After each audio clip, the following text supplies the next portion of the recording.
Alors, je vais reprendre plus en détail la structure de la Terre sous l'angle chimique, sous l'angle de la composition chimique, c'est-à-dire les différentes couches, comme on avait déjà commencé à voir, avec en premier la croûte, pour laquelle on distingue donc croûte continentale, là où il y a des continents, il y a une croûte continentale qui est plus épaisse, et là où il n'y a pas de continent, qui est la croûte océanique et qui est plus fine. Donc là, c'est pas de l'eau que je représente, c'est bien de la croûte, simplement un peu plus fine que la croûte continentale. Donc ici, c'est la croûte océanique, et ici, la croûte continentale. On estime l'épaisseur de la croûte continentale à 30 à 60 km. C'est-à-dire que si on creuse 30 à 60 km, on atterrit dans le manteau. Et le manteau, on le divise en deux parties avec le manteau supérieur. Donc ici, c'est le manteau supérieur et le manteau inférieur. Le manteau est beaucoup plus épais puisqu'on estime à 2900 à 3000 km d'épaisseur pour le manteau. Dans la partie supérieure du manteau, il y a une partie qui est solide.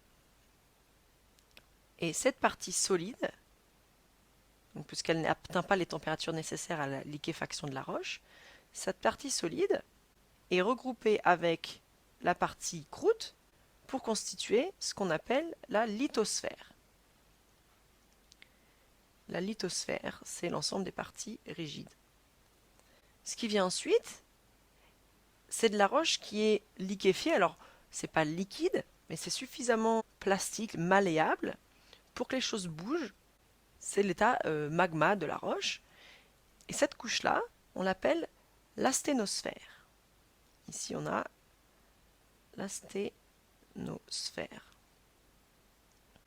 Et dans la partie inférieure du manteau, comme les pressions sont plus fortes, les molécules ont plus de mal à bouger les unes par rapport aux autres, et donc elles sont dans un état plus solide que la partie supérieure. On n'est pas solide à proprement parler, mais c'est beaucoup plus visqueux que la partie supérieure du manteau. Après le manteau, on arrive dans le noyau.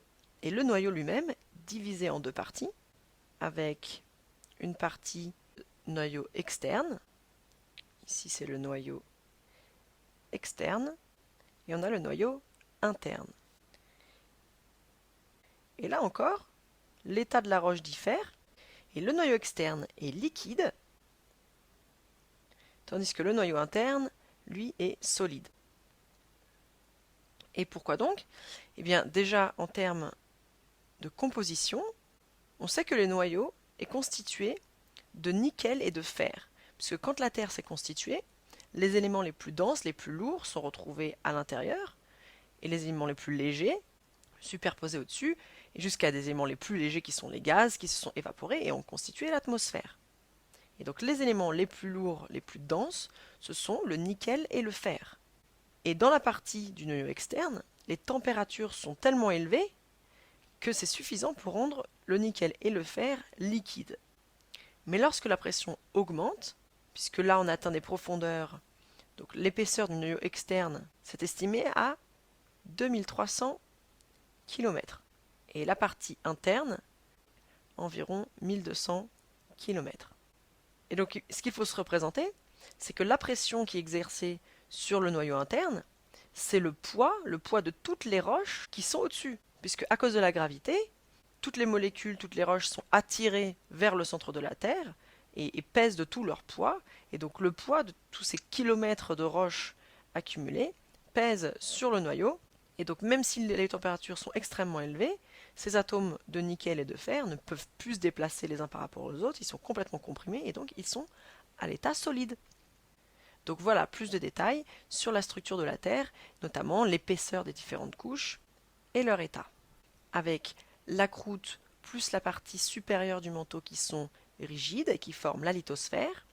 Ensuite, une partie du manteau supérieur qui est sous forme de magma et qui constitue l'asténosphère.